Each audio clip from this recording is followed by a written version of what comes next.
자, 오늘 설교 제목은 살고 죽었더라. 살고 죽었더라. 어떻게 살고 어떻게 죽었을까? 참 중요하고, 우리도 왜 중요하냐면 우리도 어떻게 살고 어떻게 죽어야 되는가, 이게 이제 모델이 되기 때문에 잘 말씀 깨닫는 게 중요합니다. 우리는 지난 시간에 그 여인의 후손을 통해 구원하겠다는 창세기 3장 15절 원시복음이죠.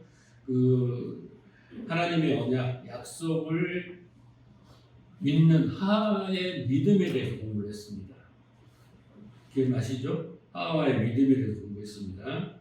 그래서 하와는 자기가 낳은 아들들의 이름을 가인이라 하고 또 아벨이라 하고 셋이라 하고 그렇게 이름을 지음으로 해서 그 이름 속에 의미가 있었죠. 이름을 통해서 하와가 믿음의 사람이었다라는 것을, 여인의 후손이 와서 자기들을 구원해 줄 것이다 라는 그 믿음, 하나님의 약속을 믿는 믿음이 있었다는 것을 우리는 공부했습니다. 자, 이제부터 창세기 5장부터는 그 4장에 나왔던 가인, 그리고 그 후손들이죠. 가인의 족보와 대조되는 하나님의 라인, 하나님 셋 후손의 족보가 이제 5장부터 소개됩니다. 그런데 5장 앞으로 계속 읽어보겠지만은 계속 그 뒤에 살고 죽었더라 이것이 계속 반복됩니다. 그래서 창세기 5장은 죽음의 장이다, 이렇게 이름을 붙이기도 합니다. 자, 그런데 그렇게 하나님의 라인 사람들은 이렇게 저렇게 행복하게 살다가 이렇게 저렇게 복받고 살다가 죽었다, 이렇게 되어 있지는 않아요. 내용이 단순히 누구를 낳고 몇 년을 살다가 이렇게 죽었더라, 이렇게 하나님의 라인의 사람들이 죽었다는 것을 강조하고 있습니다. 계속 보면 사람은 누구나 죽지 않습니까? 살고 죽습니다. 자, 그런데 굳이 이렇게 평범한 일이에요. 모든 사람이 일어난 일인데 굳이 살고 죽었다. 누구는 누구를 낳고 살고 죽었다. 그런데 누구는 누구를 낳았는데 많은 사람을 낳았어요. 하와도 800년, 아담과 800년을 뜻을 낳고 800년을 낳았다 그러잖아요. 많은 사람들을 낳았는데 그 중에서 대표만, 셋, 에노스, 이렇게 해서 대표만 뽑아서 그들이 낳고 살고 죽었더라 이렇게 했단 말이에요. 그렇게 한 이유가 뭘까? 결국은 그렇게 뽑힌 사람들, 성경에 기록된 사람들의 그 삶과 죽음은 예사롭지가 않았다는 거예요. 많은 사람들이 있었을 거 아니에요. 800년을 낳았으니까. 그리고 그 자식들이 또 셋이 오늘 몇 년을 낳았다고요? 930년을 향수하고 죽었더라도 셋도 엄청 낳았을 거 아니에요. 그런데 셋은 에노스를 낳고 해서 에노스만 대표로 나온단 말이에요. 에노스도 또 얼마를 870년을 지내면 잘 나왔다. 그런데 그 뒤에 누가 나옵니까? 향수를 죽었더라고, 게난을 낳았더라고, 대표로 한 사람씩만 나오는 거예요. 그런 사람들이 어떤 사람들이에요? 하나님이 그 사람들을 통해서 말씀하고 있는 거예요. 그러니까 제가 지난 시간에 사람의 이름 속에 그 뜻이 다 들었다고 그렇게 설명을 드렸었죠. 그래서 우리가 이 예사롭지 않는 삶과 죽음을 기록한 이 사람들의 그 의미를, 삶과 죽음의 의미를 깨닫지 못하면 우리는 이 5장을 통해서 믿음에 이를 수가 없어요. 하나님이 그들을 통해서 말씀하고 싶은 그 뜻을 우리가 깨닫지 못하면, 그 뜻이 우리에게 깨달아지지 않으면 의미가 없는 거예요. 우리도 그렇게 살고 죽어야 되는데 그렇게 살고 죽을 수가 없는 겁니다.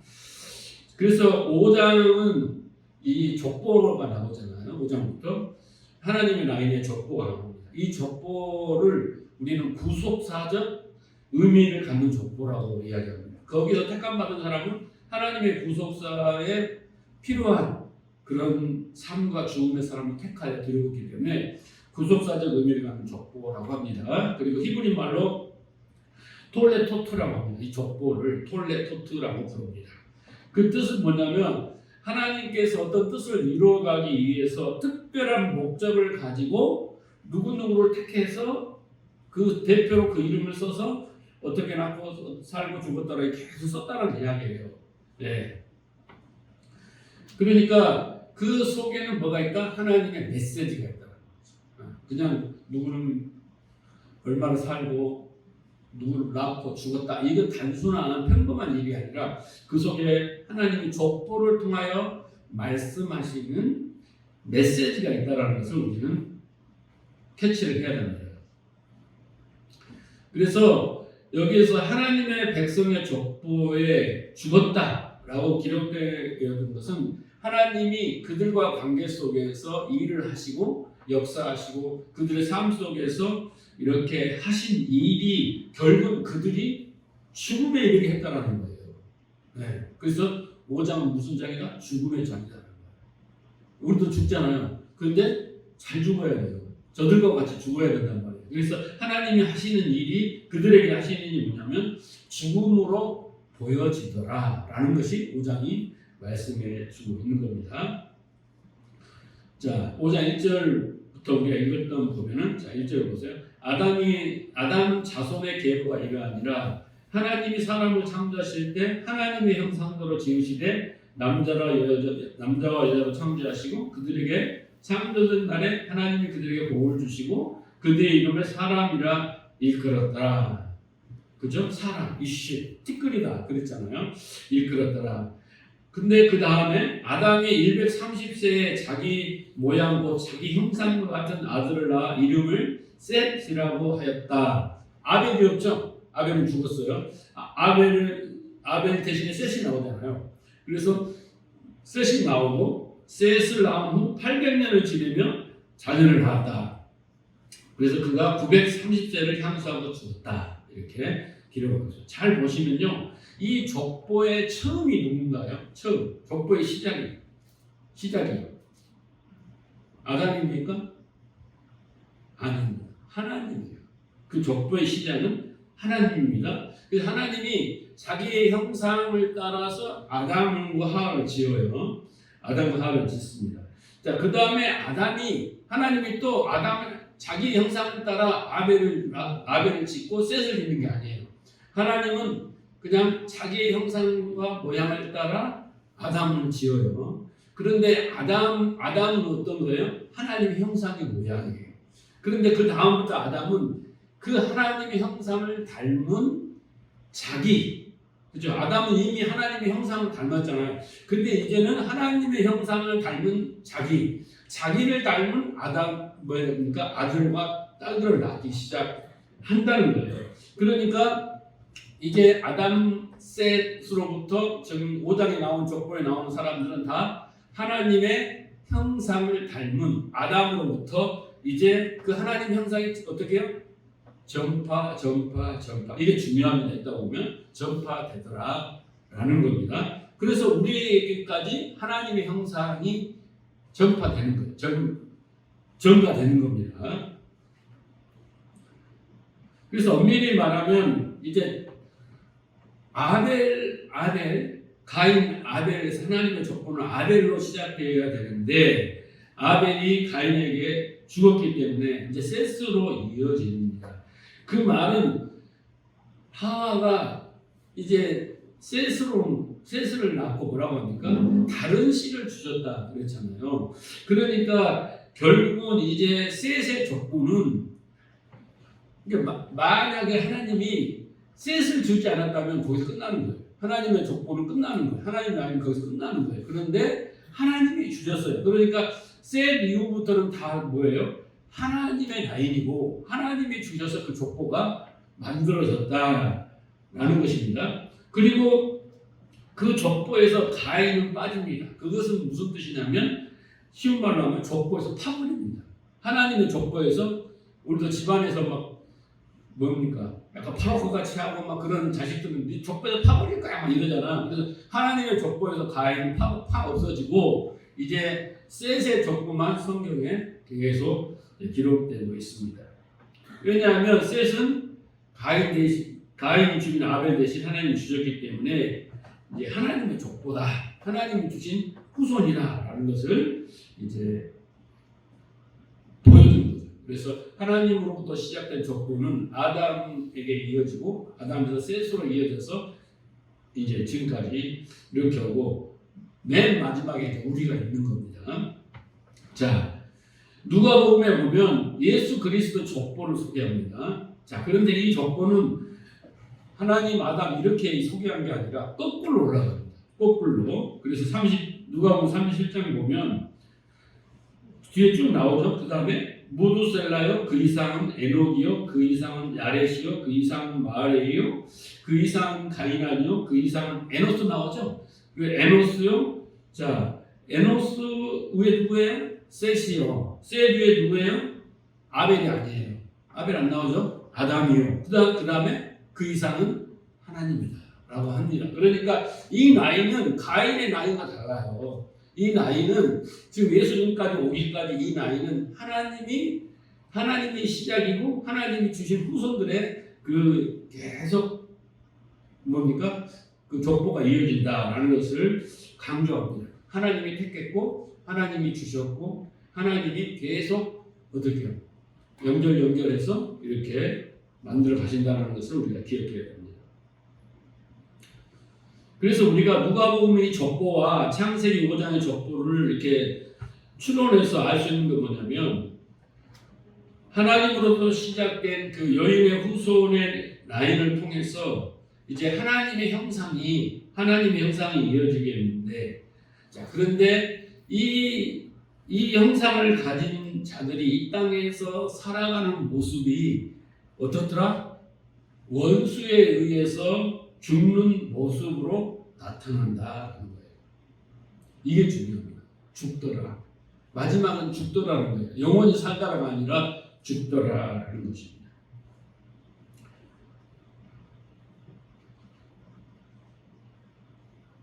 그래서 이렇게 죽더라라고 그 생이 요약됩니다. 그런데 가인의 후손들은 어떻게 되는가 보세요. 가인의 후손들은 자, 창세기 4장 24절을 보면 우리가 잘 공부를 했지만 가인을 위하여 7배일진데 라멕을 위하여 벌이 77배로다라고 하고 이렇게 표현하는 구절이 나오죠.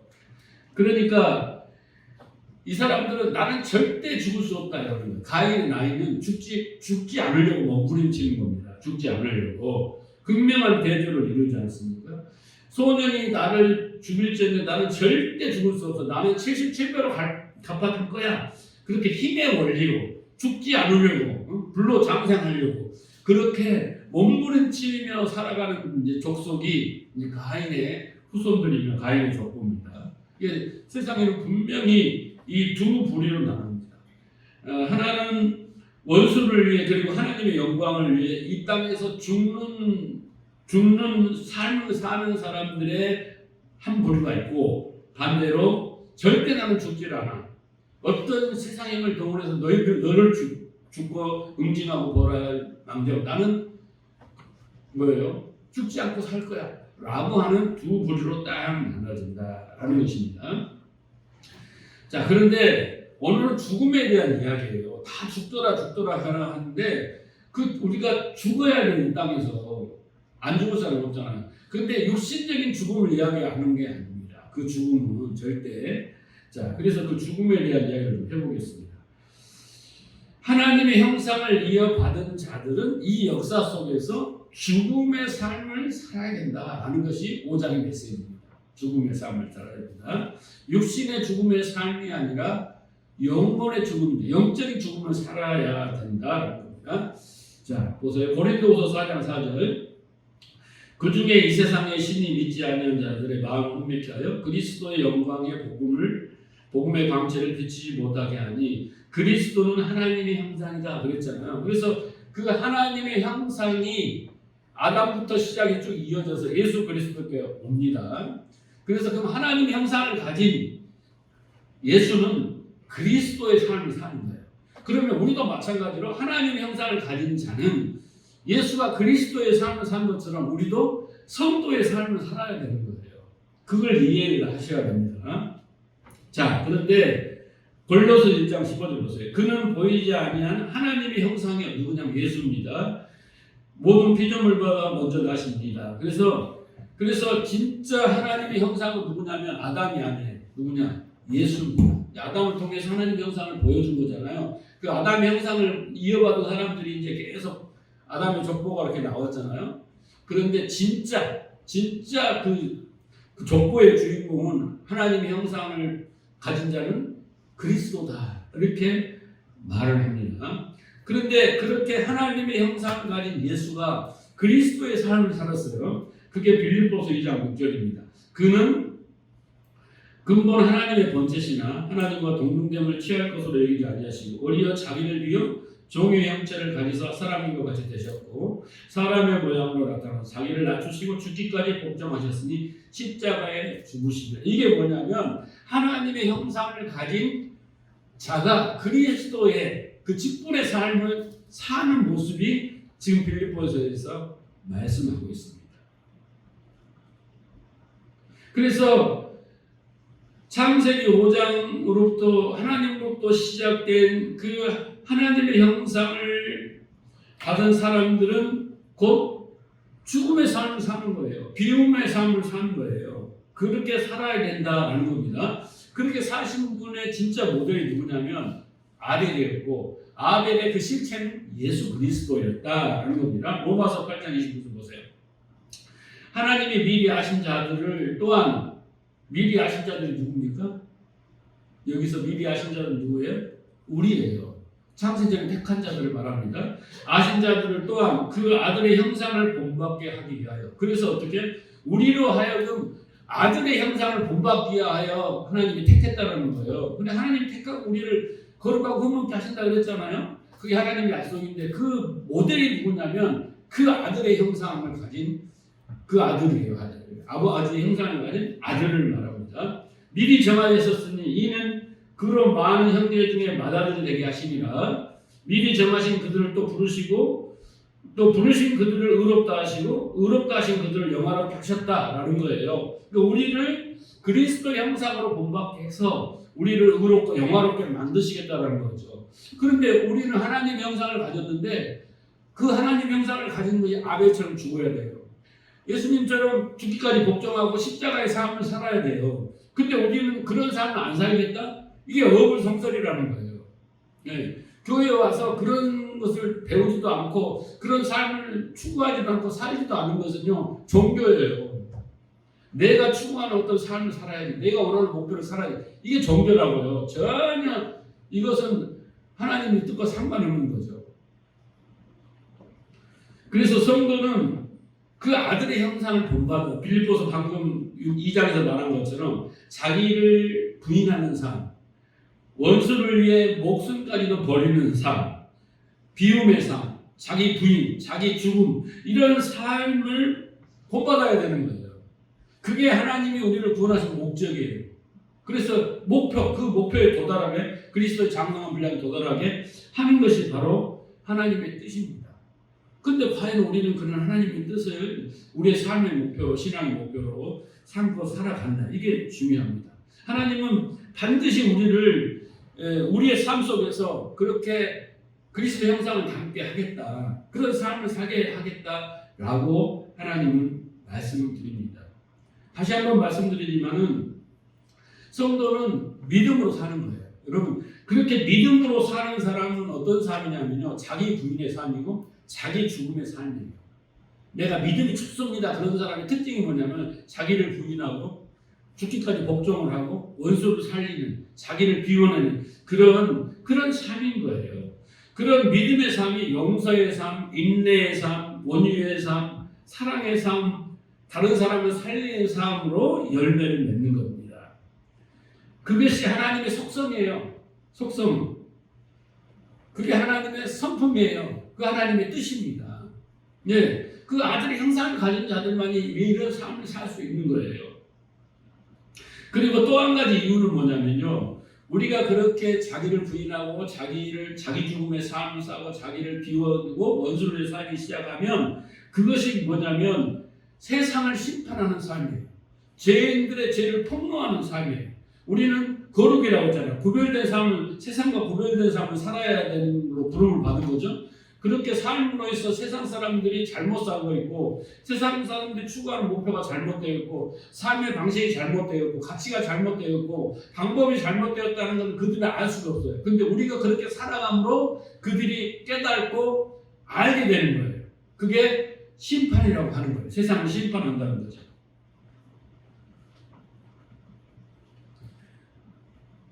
예를 들어서 여러분 셋은 아벨의 후손들이잖아요. 아벨을 대신해 준 사람이잖아요.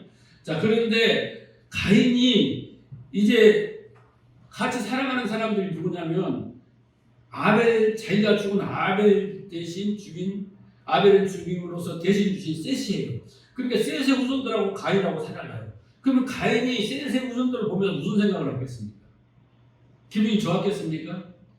양심의 가책을 받았겠죠. 그쵸? 네, 양심의 가책을 받잖아요. 자기 원수고 내가 죽인 사람들의 후손들하고 같이 살아가면서 늘 보면서 무슨 생각을 할까요? 나는 살인자다.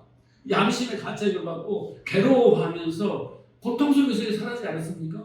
얘네들이 없으면 그냥 아무 걱정도 없고 그런 생각도 않고 잊어버렸으면 끝났을 텐데 이 셋의 후손들을 보면서 내가 아벨을 죽였지. 그 대신 준 후손들이지. 그것을 볼 때마다 자기가 고통을 받는 거예요. 뭐가 잘못되었다면 깨닫게 되는 거예요. 그게 가인의 악몽이라는 거죠. 악몽. 그것이 가인은 심판을 받는 거예요. 심판을 받는 겁니다.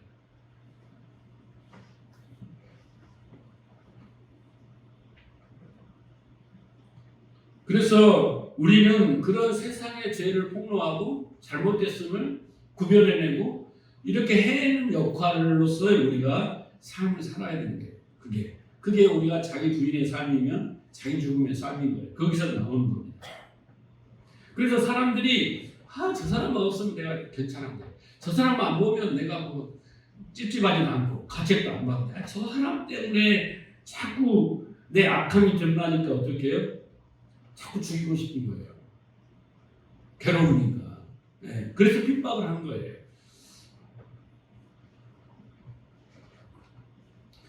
그런데 여러분 우리는 어떻게 되냐고요? 그래서 그 사람들이 우리를 핍박하고 무시하고 멸시하고 이용해 먹으려고 하고 이렇게 우리를 연약하게 보고 막 그렇게 한단 말이에요. 그러니까 우리는 그런 삶을 그렇게 산다는 자체가 자존심 상하고 괴롭고 막 원망스럽고 원통하고 막 이러잖아요. 근데 우리는 그런 삶을 살게 부름을 받았다는 걸 여러분 기억하셔야 돼요. 자, 보세요. 고린도전서 15장 36절.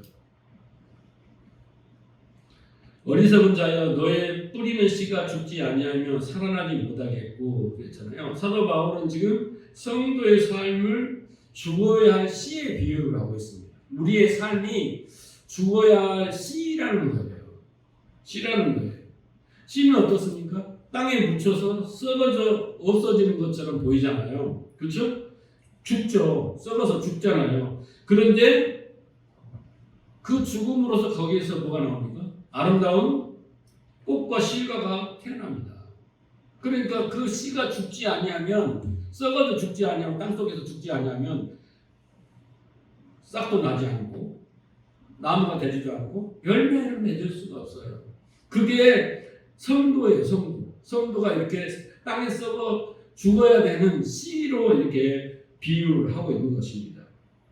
그래서 이 죽음이라는 것은 아름다운 꽃과 실과가 태어나기 위한 필연적인 과정이에요. 예. 그래서 우리가 거룩하고 흠없게 되기 위해서는 이 땅에서 어떻게 된다? 죽어야 된다.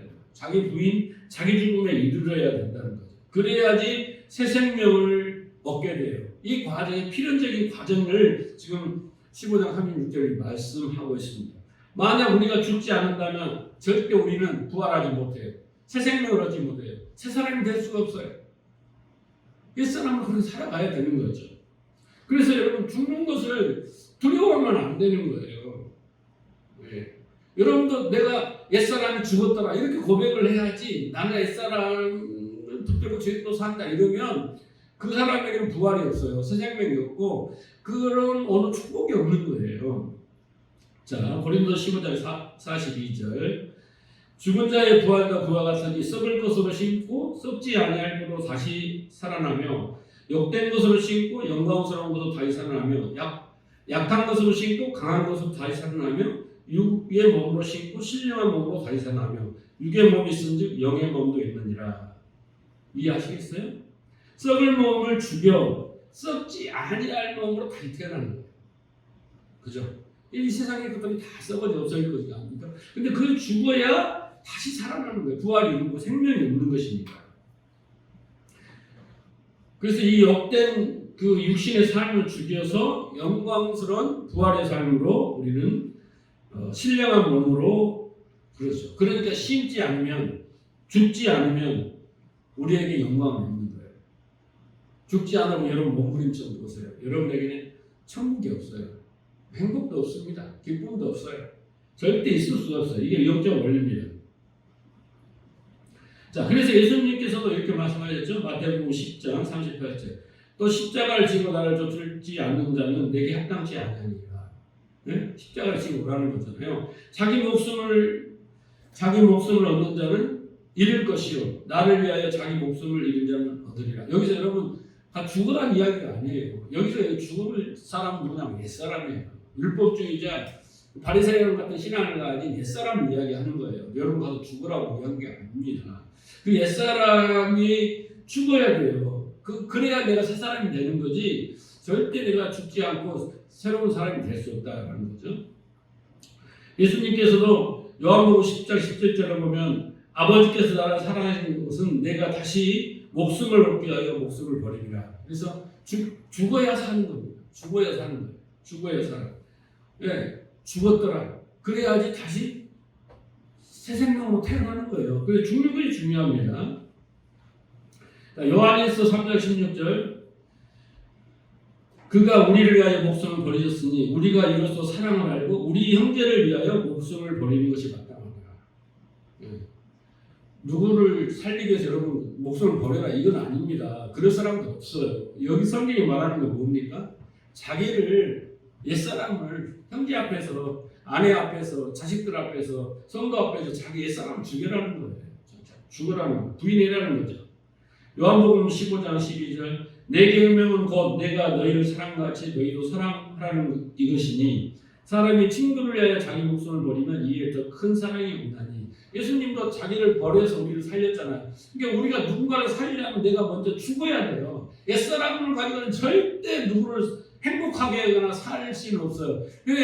옛사람은 다 욕심덩어리거든요. 탐욕과 탐심과 정욕과 이런 욕심덩어리이기 때문에 이 사람은 절대 누군가를 위해서 다 이용해 먹으려고 착한 일도 하고 구제도 하고 이런 거지 절대 진짜 살리지 못하는 거예요. 내가 죽었을 때 새 생명을 얻었을 때 그 새 생명을 원리를 알려주는 것이 사랑이에요. 그래야만이 세상에 살 수 있어요.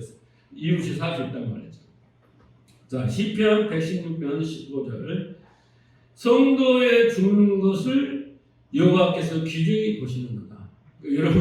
여러분 죽는 것을 하나님은 귀하게 여긴다는 거예요. 예배 때마다 뭐 해라고 그래요? 자기의 몸을 거룩한 산재만으로 드리라고 그랬어요. 내가 죽어야 할 부분들이 많아요. 말씀 앞에 내가 죽어야 할 부분들이 너무 많은 거예요. 돈에 죽고 뭐에 죽고 자존심이 죽고 막 죽어야 할 게 많아요. 그래서 하나님은 그 죽는 것을 귀하게 여기신다는 거예요. 근데 널널히 우리가 살아있고 그 옛사람이 그냥 하나님을 이용해서 뭔가 하려고 하고 정말로 죽지 않는 이상은 여러분 역사는 일어나지 않습니다. 그래서 성도가 이 땅을 살아가면서 그렇게 자기를 부인하고 죽음의 삶을 사는 것을 하나님이 귀하게 보시고 오히려 그런 자를 어떻게 해요? 연락 받아들이신단 말이에요. 자, 계시록 14장 13절 보세요. 또 내가 들으니 하늘에서 음성이 나서 기록하라. 지금 이후로 주 안에서 죽은 자들은 복이 있도다. 지금 이후로. 누구예요? 예수님이 이제 부활하셨잖아요. 그러면서 예수님이 이제 뭘 보내요? 성령을 보내십니다. 그 성령을 통해서 주 안에서 죽는 자들이 있어요. 숭배하는 자들이 아닙니다. 착각하면 안 돼요. 주 안에서 죽는 자들은 어떤 자들입니까? 목배임을 당하는 자들이에요. 그 진리의 말씀으로 옛사람들이 다 죽고 율법이 죽고 이게 죽는 사람들이에요. 주 안에서 죽는 자들이 복이 있도다. 성령이 이르시되 그랬잖아요. 성령을 통해서 진리를 통해 죽는 거예요. 그들이 행한 일 때문에 어떻게 해요? 복이 있는 거예요. 자, 계시록 20장 4절 보세요. 또 내가 보자들을 보니 거기 앉은 자들이 있어 심판하는 권세를 받았더라. 또 내가 보니 예수의 증거와 하나님의 말씀으로 인하여 예수의 증거와 하나님의 말씀으로 인하여 목배임을 당한 자들이에요. 여러분 목배임을 당하고 여기에 우리 머리 위에 누가 와야 돼요? 예수님의 머리가 와야 돼요. 왜? 교회의 머리는 예수님이잖아요. 내 머리는 옛사람의 머리에서 생각하고 뭐 구상하고 계획하고 이런 것들은 다 정욕을 위한 거고 옛사람을 위한 거 아닙니까? 자기 의를 위한 거 아니에요? 그런데 예수의 증거와 하나님의 말씀으로 인하여 못배임을 당한 자들이에요. 그런 자들이 어떻게 해요? 어떻게 해요? 1000년 동안 왕노릇을 하잖아요. 1000년 동안 살아서 이마에 표를 받지 않고. 그렇죠? 그러니까 여러분 신앙생활을 뭐 교회가 몇천 명, 몇만 명 모여도 그 안에 그냥 예배만 드리고 이렇게 하는 사람들이 복 있는 게 아니라 그 안에서 예배하고 말씀을 듣고 자기 옛사람 죽고 목배임을 당하고 예수의 증거 말씀으로 나를 부인하고 나의 몸을 거룩한 삼대문으로 들이 고백하는 그 결과가 있는 자들이 복을 받는 거고, 예? 왕노를 하면 천국을 들고 사는 거지. 그런 거 없이 그냥 자기 만족하고 있는 거예요. 오늘 예배 드렸다. 입술도장 찍은 것처럼 나는 그냥 주일 지켰다, 안식일 지켰다, 뭐 이렇게밖에 만족이 없는 거예요. 거기 막 티끌만큼도 못하는 것들이란 말이에요. 예수의 증거와 하나님의 말씀으로 인해서 오늘 또 여러분은 자기 부인, 자기 죽음이 일어나야 되는 거예요. 그러니까 산재물을 하나님께 드려야 돼요. 그게 바로 믿음으로 사는 것입니다. 그래서 히브리서 11장 13절에는 이 사람들은 다 믿음을 따라 죽었다라고 말하는 거예요. 믿음을 따라. 그래서 그 믿음을 따라 죽었다는 것은 그들이 믿음으로 살았다는 거 아닙니까? 그럼 그 믿음의 삶은 자기 부인의 삶이며 자기 죽음의 삶이라는 거예요. 그 삶을 살았다는 거죠. 옛날에 그 어떤 유명하신 목사님이 총회장도 하신 분이에요. 모교단에. 이분이 이제 간증하는 거 유명한 간증인데, 아니 이분이 목회를 하는데 총회장도 지냈던 분이에요. 그러니까 대단한 분인데 어느 날 자기 교회 앞에 어떤 여자분이 그 편지 한 장만 아이를 놔두고 간 거예요. 근데 그 편지에다가 이 아이는 목사님의 아들이다 이렇게 해놓고 써놓고 간 거예요. 그래가지고 어떻게 되겠습니까? 이제 다 알게 된 거예요. 이제 누가 이런 거 보니까 목사님 아들이다라고 하니까 이제 성도들 생각할 때 목사님이 다른 밖에서 자식을 낳았다 이렇게 오해를 해가지고 목사님한테 막 다그치고 막 그럴 수 있느냐 막 이게 난리가 난 거죠. 근데 목사님이 변명을 안 하시고 침묵을 하시고 그래서 쫓겨났어요. 그래서 옛날 이야기지만 동대문에 가서 3년 동안을 지게를 지고 사셨대요. 생활을 위해서. 그래서 살았어요.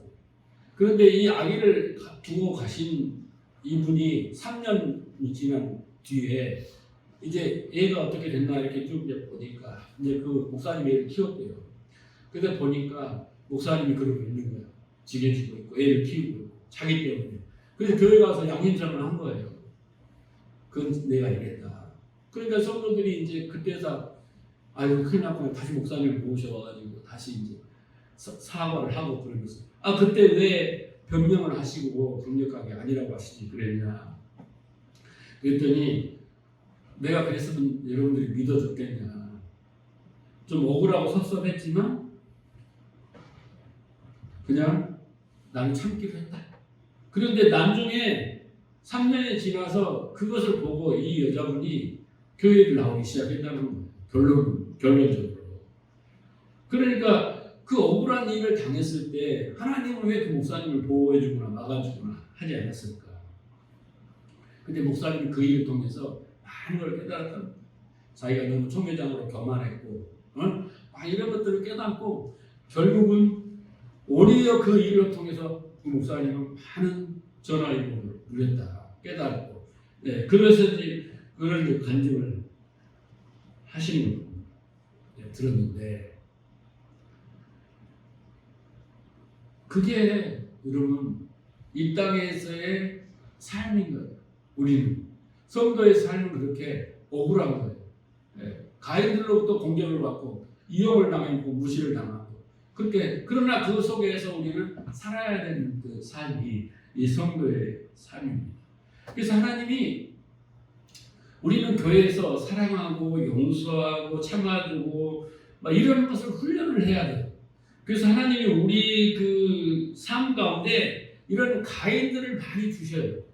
뜬금없는 가인들을 많이 주셔서 우리를 괴롭힙니다. 남편이 그 역할을 할 수도 있고 아내가 그 역할을 할 수 있습니다. 교회의 어떤 직분자들이 그렇게 할 수도 있고 직장의 상사가 그런 역할을 할 수도 있습니다. 예. 근데 그 속에서 우리는 죽어지는 그 삶을 사는 훈련을 해야 돼요.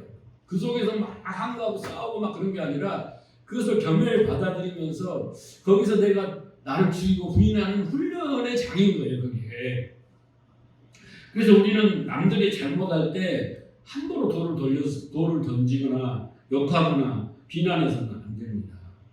그렇게 예를 들어서 잘못한 사람을 한 칼에 내쳐버리면 그를 통해서 하나님이 우리에게 사랑을 가르치고 인내를 가르치고 또 용서를 가르치고 십자가의 죽음의 삶, 자기 부인의 삶을 가르치려고 하나님이 딱 보냈는데 그를 단칼에 내쳐버리면 내게 오는 축복을 내가 누릴 수도 없고 내가 변화할 수도 없어요.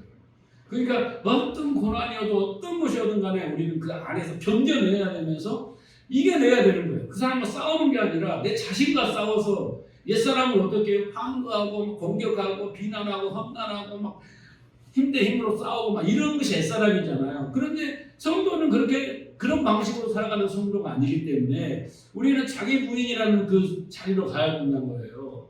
그 속에서 우리는 배우는 거예요. 하나님의 사랑을 배우고 그렇게 거룩이라는 것으로 만들어져 가는 과정이 그 과정을 우리가 괴로우면 절대 안 되는 거예요. 그 내 주위에 있는 사람이 다 가인 같고 원수 같지만 그들을 통해서 하나님은 우리 나에게 복을 주십니다. 이 정도 생각하는 것은 대단한 믿음입니다. 네. 눈에 없는 이해는 절대 그렇게 하면 안 됩니다. 그렇게 하면 끝장나는 얘기죠. 여러분 사람들의 어떤 선택과 행동은 대부분 어떤 과거의 상처에서 기인하고 자기의 욕망에 의해서 기인한 것입니다.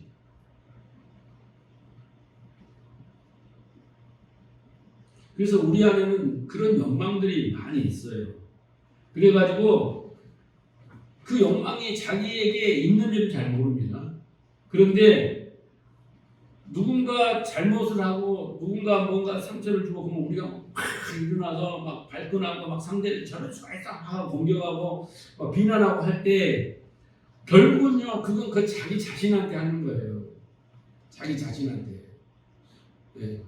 상처가 없는 사람은 그 상처에 관계된 어떤 것들을 하지 않아요. 그런데 민감하게 반응하는 사람은 이미 내가 거기에 상처를 기인했기 때문에 그렇게 민감하게 반응하는 원리거든요. 그러니까 내가 상대방의 죄를 막 심각하게 질책할 때 그것으로 해서 내 죄가 가려지고 나는 거룩하고 깨끗한 사람처럼 보일지 모르지만 네? 보일지 모르지만 아닙니다. 그 사람에게는 그 죄를 저지른 사람보다 그 죄 더 심각한 상처가 있고 그 죄를 저지른 사람과 똑같은 욕망이 있고 있는 거예요. 그런데 우리는 막 큰 소리 치면서 그것을 감추고 나는 깨끗해 없다라고 이렇게 쓰는 걸 심리학 용어로 뭐냐면 투사라고 해요. 투사, 프로젝션, 투사라고 하는 거예요. 그러니까 막 내가 막 비난하고 험난하고 막 잘못하는 것은 결국은 나도 그런 죄를 짓고 싶어라고 말하고 싶은 거예요. 근데 없는 것처럼 깨끗한 것처럼 그렇게 말하는 것이 우리의 본성입니다. 자, 그래서 그런 우리가 죽는 것이 너무 중요합니다. 성경을 보면은요, 하나님의 원리, 믿음의 원리로 살았던 사람들의 이야기가 인물들이 많이 나옵니다. 그들은 살고 죽었더라 이렇게 나오죠. 자, 예를 들어서 보세요. 아벨이 가인에게 맞아 죽었지만, 그죠? 억울하잖아요. 그런데 아벨이 죽은 이유가 뭡니까? 에벨을 너무 잘 들여서 죽은 거예요. 그러면 아벨은 죽었다는 입장에서 뭐 억울하지만 하나님 앞에 섰을 때 아벨은요, 하나님께서 자기의 예배를 연락하시는 최초의 영과 진리로 예배하는 자가 됐어요. 그러면 맞아 죽은 것이 억울합니까? 하나님께 연락된 것이 좋습니까? 여러분 어떤 것을 선택하시래요? 네. 그래서 그는 맞아 죽었지만 하나님께서 인정하는 하나님이 차신 예배자가 된 겁니다. 은혜로. 예, 그리고 대대손손 우리는 아벨의 예배를 본받아야 되는 거죠. 그렇죠? 예, 그런 예배를 드려야 되는 거예요. 그런 그 후손이 돼야 되는 거죠. 자, 아브라함을 보세요. 자식이 없어서 고통을 받았습니다. 무자한 자식 때문에 얼마나 고통을 받았습니까? 그런데 아들을 얻고 그 아들을 또 버리라네, 죽여라네, 제물로 드려라네. 근데 그 과정을 통해서 아브라함이 얻은 게 뭡니까? 믿음의 조상이에요. 그 과정이 없었다면 여러분 믿음의 조상이 될 수가 없어요. 그런데 아들을 없이 사는 것도 고통이었는데 아들을 바쳐라고 한 것은 그 고통이 100배는 됐을 거예요. 1000배는 됐을 거 아닙니까? 그런데 그 과정에서 그는 누구보다도 최초의 믿음의 조상이 된 겁니다. 여러분 어떤 걸 택하겠어요? 믿음의 조상으로서 하나님께 인정받고 복받는 자가 되시겠어요? 안 이거 여러분 잘 생각하셔야 돼요. 요셉을 보세요. 계속 버림받은 인생, 외로운 인생, 고독한 인생 그렇잖아요. 자, 그리고 얼마나 억울했겠어요. 형제들에게 버렸습니다. 형제들 만나면 내가 죽여줄 거야. 막 이렇게 막 마음을 먹었잖아요. 힘들 때는. 그쵸? 감옥에도 가고, 오해도 받고. 자, 그런데 세월이 지나서 형제들을 만났어요. 자기가 총리 대신이 되고. 그리고 막 형제를 어떻게 할까 이렇게 생각 중에 다 깨달은 거예요. 아, 하나님이 왜 나를 그렇게 형제에게 버림받게 했고, 감옥에 가게 했고, 이렇게 했는 이유를, 이 70년, 이 이스라엘 하나님의 그 구속 역사를 이루기 위해서 이렇게 택한 자들을 위해서 내가 선발대로 온 거구나. 그러고 나니까 용서가 되는 거예요. 이게 바로 용서의 삶입니다. 믿음을 가지면요, 하나님 뜻을 깨달으면 용서가 자동적으로 되는 거예요. 그러니까 하나님의 뜻을 깨닫고 나니까 다 해결이 되는 거예요.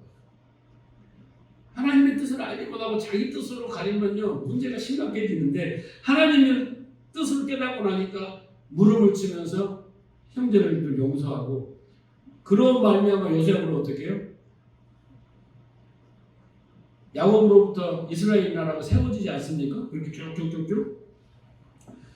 모세는 80년을 광야에서 보냈습니다. 그렇죠? 80년을 광야에서 보냈어요. 그 40년 동안 얼마나 고생을 했습니까? 말 안 듣는 이스라엘 백성들을 데리고. 그렇게 해서 이제 가나안 목전에 왔는데 하나님이, 모세야, 너는 가나안에 가면 안 돼. 못 가. 왜? 그랬단 말이에요. 그래서 남들 다 가는데 자기만 못 가는 거예요. 네? 얼마나 억울했겠어요. 그런데 모세는 그 40년 동안 하나님의 그 행사와 그 하나님의 뜻과 계획과 모든 것을 대면하며 알려줬어요. 그래서 가장 온전한 자라고 안 그랬습니까? 그걸 알고 나니까 하나님이 가지마 그러니까 안 갈게요 그랬단 말이에요. 가나안에 들어가는 게 중요한 게 아니에요. 가나안은 여호수아만 들어가는 거예요. 모세는 거기까지 자기 임무를 딱, 여기까지 나는 할 수 있어 라고 딱 칼로 물자르듯이 아니라 딱 자를 수 있었던 것은 하나님을 대면하여 하나님의 모든 계획과 뜻을 알았기 때문에 광야 40년을 구별하여 이스라엘 백성들을 인도했고 중보했고, 그 가나안 목전에서 수도했을 때 기쁜 마음으로 수도할 수 있었던 그런 믿음의 사람이 된 겁니다. 잘 여러분 보세요. 솔로몬은 다윗이죠. 다윗은 왕으로 이미 일찌감치 딱 낙점이 됐잖아요. 그런데 사울이 왕이 되고 사울에게 계속 쫓깁니다. 또 어떻게 됐습니까? 왕이 돼서도 자기 자식이 쿠데타를 일으켜 자기를 쫓아냅니다. 막 나한테 정신병자처럼 막 블레셋에 가서 정신병자 행동을 하면 살아남습니다. 그런 고난의 과정 속에서 다윗이 어떤 복을 받습니까? 네? 10편 30편에서 누구도 고백할 수 없는 여호와는 나의 목자시니 내게 부족함이 없으리라. 이런 찬양을 하나님께 올릴 수 있었던 거예요. 그 고난 속에서 하나님을 본 거예요. 하나님의 뜻을 안 거예요. 하나님이 자기와 함께 하시고 왜 이런 고난을 허락하셨고 자식에게까지 이렇게 버림을 받고 이런 모든 고난 속에서 자기는 철저하게 하나님이 아니면 안 된다. 자기는 티끌과 같은 존재다. 나는 양이다. 하나님만이 나의 목자시다. 그 목자가 나를 푸른 초장으로 인도하시. 이런 찬양의 고백으로 멋진 아름다운 찬양을 드릴 수 있었던 다윗인 겁니다. 솔로몬은 보세요. 전무후무한 지혜를 갖고, 네? 전무후무한 지혜를 갖고 전무후무한 복을 받았어요. 그런데 그가 그렇게 세상 누구보다 호화로 연락하고 살았지만 결국은 그것이 헛되도다고 이야기를 하잖아요. 다 헛되도다. 그리고 오직 헛되지 않는 게 뭐냐면 인간의 본분, 여호와를 경외하고 그 명령에 복종하는 거라고 마지막 한 줄 쓰는 거예요. 솔로몬은 그 마지막 한 줄 쓰기 위해서 그 헛된 삶을 산 것입니다. 그러니까 부귀영화를 누리며 살든 헛된 삶을 살든 다윗과 살든 모세와 같이 사역 그렇게 하며 살든 그 모든 삶들을 다 통해서 뭘 하는 겁니까? 우리가 뭘 하는 거예요? 하나님의 뜻을 아는 거예요. 그 고난을 통해서 하나님의 뜻을 분별하는 거예요. 바울은 율법으로 흠이 없고 열심히 신앙생활을 하며 행복하게 살았습니다. 그런데 나중에 성령 하나님의 예수 그리스도를 부활해 주는 만나고 나서 성령을 통해서 깨닫고 나서 어떻게 해요? 모든 것을 배설물로 여깁니다. 그리고 그가 사역을 하는데 어마어마한 고생을 합니다. 매도 맞고 굶주리고 막 하잖아요. 자, 그런데 그는 어떤 고백을 하는가 보십시오. 자, 보세요. 고린도후서 1장 3절을 띄워주시기 바랍니다. 그 뒷부분부터 볼게요. 7절을 보면 너희를 위한 우리의 소망이 견고함은 너희가 고난에 참여하는 자가 될 것 같이 이루에도 그런 줄 압니다. 형제들아, 우리가 아시아에서 당한 환난을 너희에게 물기 원하지 아니하노니 힘에 겹도록 심한 고난을 당하여 살 소망까지 끊어지고 우리 자신이 사형 선고를 받은 줄 알았으니 이는 우리가 자기를 의지하지 않고 오직 죽은 자를 다시 살리시는 하나님만 의지하게 하심이라. 그러니까 여러분 우리가 목회자에서 착각한 것이 내가 사역하면 이게 내 상급이라고 생각하면 천만이면 상급은 없습니다. 내가 목회에서 그 상급 받아갖고 뭐 할 거예요? 이 땅에 잘되고 천국가 잘된 건 아닙니다. 이 목회 자체도 뭐예요? 바울은 그렇잖아요. 자기가 사역을 했어요. 사역을 했는데 열심히 전도를 하고 교회를 세우고 했는데 그 속에서 고난이 너무나 많았어요. 매도 엄청 맞고 쓰레기장에 버려지고 굶주리고 막 뱀에 물리고 난파를 당하고 이 고난을 줬다는 거예요. 하나님을 예배해주면 하나님은 능력을 주고 막 잘해주고 일취월장하고 욕망스럽게 하면 얼마나 좋겠어요. 근데 오히려 고난이 많았다는 거예요. 왜 그랬냐? 이게 나오죠? 오직 죽은 자를 다시 살리는 하나님만 의지하는 훈련을 한 거예요, 바울은. 그러니까 막 여러분 누가 잘 나갑니까? 누가 사역을 잘하고 누가 교회가 잘 됩니까? 겉으로 보기에는 대단한 것 같지만요. 그 속에서 그 사람이 그 사역자가 그 교회가 하나님만을 의지하는 것을 놓쳐버리면 꽝인 거예요. 그러니까 여러분이 막 잘되고 막 부귀영화 일취월장 잘 됐을 때 과연 나는 하나님만을 의지하느냐? 못한다는 거예요. 그런데 고난에다 집어넣으니까 하나님만을 의지하게 되더라는 거예요. 그 능력 있는 바울도. 이해하겠습니까? 그러니까 지난 시간에 말씀드렸지만 하와는 메시아의 초림을 기다리면서 계속 믿음으로 살아갔습니다. 우리는 이제 어떻게 되었어요?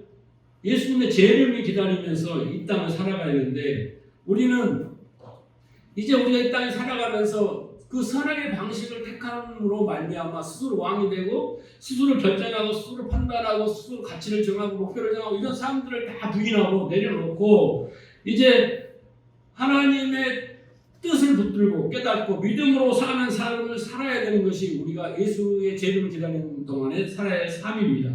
그런데 이렇게 자기를 부인하고 자기를 죽음의 삶을 사는 것이 녹록지가 않아요, 여러분. 이런 구별된 삶을 우리가 살아야 되는 거예요. 그런데 이 삶이 쉽지가 않더라고요. 그러면 여러분들은 하나님 이 삶을 살기 싫어요. 이 삶을 바꿔주세요. 이런 기도를 하는 것은 믿음이 없는 거예요. 사역하는 사람도 하나님이 막 능력을 줘서 막 은사를 줘서 막 일취월장하게 해주는 게 아니라 바울처럼 험한 고난 속으로 집어넣으면서 사역을 시키는 이유가 뭐라고요? 그러니까 우리 삶은 고난의 온통 투성인 거예요. 설상가상 엎친 데 덮친 격으로 우리에게 고난이 있는 거예요. 자, 그런데 그 고난을 통해서 우리는 하나님이 우리가 우리를 부인하고 우리의 죽음을 선포하는 그 십자가의 삶을 살고 다른 사람을 살리는 삶으로 나가야 되는데 그렇게 살 때 힘들다고요. 저도 힘들어요. 이 사역 자체가 편안치가 않다고요. 즐겁지가 않아요. 육신적으로 보면. 그런데 하나님은 그러면 우리가 옛사람이 죽는 과정 속에서 그것을 여러 가지 방식으로 하는데 그게 고난이야. 그런데 하나님은 어떻게 우리를 이끌어 가시는 거 보세요. 다시 고린도서 1장 3절을 보세요. 아까 읽었는데 앞쪽으로 보세요. 찬송하리로다. 그는 우리 주 예수 그리스도의 하나님이시요 자비의 아버지시요 모든 위로의 하나님이시며 우리 모든 환난 중에 우리를 이루어서 우리로 하여금 하나님께 받는 이루로서 모든 환난 중에 있는 자들을 능히 이루하게 하시는 이시로다. 이거예요. 뭐예요? 위로입니다. 하나님은 우리를 위로하셔서 그 고난을 견디게 하시고 참아내게 하시고 인내하게 하시고 그 환난을 속에서 묵묵히 기다리게 하시고 그게 우리가 이 고난 중에 세상을 살아갔은 유일한 답은 뭐냐면 위로예요. 이길 수, 견딜 수 있고 그 뜻을 이뤄가는 방법은 위로의 하나님이에요. 그래서 그 위로의 하나님을 만난 자만 찬송하리로다가 나오는 거예요. 왜? 이 길은 내가 가야 될 숙명된 고난의 길이에요. 바울의 길도 그렇고 요셉의 길도 그렇고 다윗의 길도 그렇고 숙명적으로 어쩔 수 없이 나를 부인하고 내가 죽어야 되는 길이에요. 그 믿음의 길이란 말이에요. 그런데 그것이 육신적으로 볼 때는 너무나 고달픈 거예요. 그런데 이 길을 내가 묵묵히 갈 수 있는 건 하나님의 위로입니다. 하나님은 우리를 물질로도 위로하고 사람으로도 위로하지만 오늘 말씀해 보면요. 가장 우리에게 위로가 되는 건 뭐냐면 따라해 봅시다. 진리의 말씀밖에 없어요. 사람한테 위로받은 것은 설탕 관리에 조금이에요. 물질로 위로받은 것도 조금이에요. 기적으로 위로받은 것도 조금이에요. 그건 초보 때나 그렇게 주셔요. 그러나 어느 정도 신앙의 성도 가면 그런 것도 없어요. 네?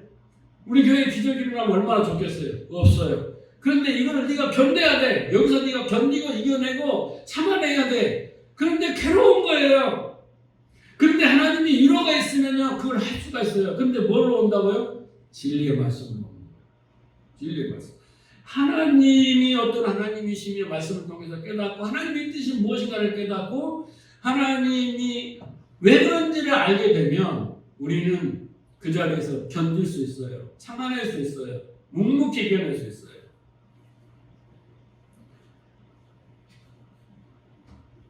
만약에 우리가 우리의 삶을 거슬러 그걸 이겨내려고 하면 마치 물을 거슬러 올라가는 물고기처럼 나중에 올라가서 지쳐가지고 죽게 되는 거야.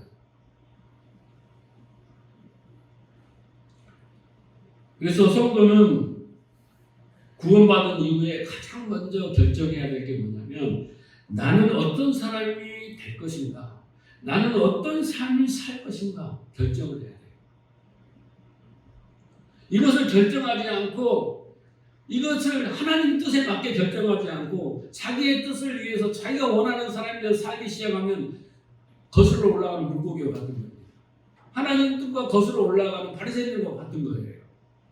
그래서 우리는 이 진리의 말씀을 통해서 나는 어떤 사람이 되어야 되며 어떤 삶을 살아야 되는가를 알아야 돼요. 살고 죽더라. 이 성경 끝터리에 이 적부 끝터리 나도 늘어나 교회에서 어느 교회에서 어디에서 예수님께 시작해서 어떤 사람이 되어 이렇게 죽었다 라고 기록되어야 돼요. 막 사는 것, 자기 뜻을 이루며 사는 것, 하나님이 뜻하지 않는 삶을 그 방향으로 사는 것은 그 자체가 불행입니다. 그렇게 가면 갈수록 더 불행해집니다. 슬피움에 이르게 됩니다. 그래서 우리의 말씀을 듣습니까? 이 말씀을 통해서 내가 설득을 당해야 돼요. 이런 사람이 되거라. 이런 삶을 살아. 말씀을 통해서 들어줄 때 그렇습니까? 내가 그런 사람이 되어 이런 삶을 살겠습니다라고 여러분이 선택을 해야 되고 그것을 붙들어야 되고 그걸 붙들고 기도를 해야 되고 그 방향을 향해서 열심을 내야 되는 거예요. 그것 없이 신앙생활하는 것은 무슨 신앙생활이에요? 자기를 섬기는 우상 생활이고 그러니까 하나님을 우상처럼 여기고 그 우상을 통해서 뭔가 얻어낼 것 같고 내 뜻을 이루는 것은 다 그게 우상 숭배의 종교입니다. 그래서 5장에서 계속 살고 죽더라 이렇게 나오는 그 의미가 어떤 의미인가를 잘 깨달으시고 우리도 어떤 사람이 되어 어떻게 살다가 어떻게 죽을 것인가를 먼저 정해놓고 우리는 말씀을 통해서 이루하신 하나님을 통해서 어떤 환난 속에서 견디며 그 삶을 살아야 돼요. 다른 길이 없어요, 여러분. 여러분 뜻대로 해주면 다 망합니다. 그래서 하나님의 뜻은 이렇고 하나님의 방식은 이렇고 원래는 이렇습니다. 그래서 오늘 잘 깨닫고 먼저 내가 어떤 신앙생활을 하면서 어떤 사람에 대해서 어떤 삶을 살 것인가를 잘 먼저 결정을 하고 출발하면 그때부터 한 걸음 한 걸음 갈 때마다 행복해집니다. 예. 그리고 한 걸음 한 걸음 할 때는 하나님의 위로가 계속되는 거예요. 계속. 그래서 믿음은 깊어지고 충만해져서 믿음의 역사를 이루는 삶을 살게 됩니다. 그런 삶을 살기를 주님으로 축복합니다.